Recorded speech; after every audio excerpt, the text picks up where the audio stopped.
Missing files in Adobe Premiere can be a scary situation that almost every video editor experiences at same point.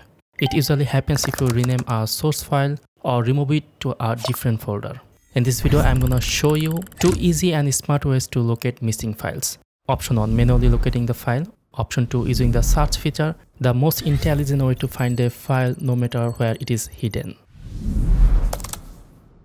Here is my current timeline. To demonstrate this, I'm gonna move these motion graphics template files from their original folder to new locations. As you can see, this is my first motion graphics source file and this is the second one.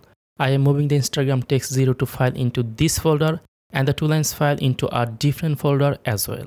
As soon as the file location change, Adobe Premiere immediately flags them as offline files. On the timeline, the clips appear offline, and in the program monitor, you can also see an offline media warning.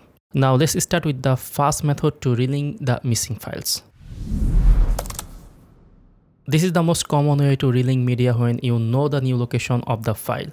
First, right-click on the missing file in the timeline and select Link Media. In the Link Media dialog box, you will see the file name, Instagram Text 2, along with its original file path and other details. If there are multiple offline files, you can select one of them. Make sure Relink Others Automatically is checked. If Premiere finds one correct file inside a folder, it will scan that directory and automatically reconnect other missing files located there. Now click Locate to open File Browser. You can click the folder icon to see your files in a large view. If you look at the top of the window, it displays the last path, which reminds you of the original file name. Since I know I moved the file to this specific folder, I will open it. Select the file and hit OK. Now the missing file is restored in Adobe Premiere. Back in the timeline, the motion graphics clip is working again and the text animation plays normally. Now let's move to the second method. The search option is a lifesaver when you forget or don't know the exact location of a missing file. First, right-click the offline clip, in my case this one, and choose Link Media. Click Locate to open the browse window.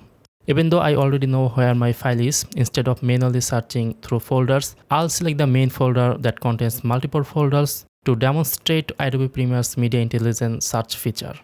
Now click the search button. Adobe Premiere scans the selected location and automatically finds the missing file.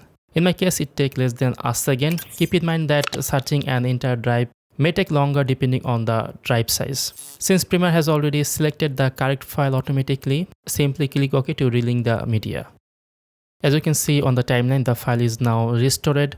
So we can say the search feature is one of the most powerful tools in Adobe Premiere for finding files when you're not sure where they were moved. I hope this video helps you find missing files in Adobe Premiere without any hassle. Thanks for watching and I'll see you in the next video.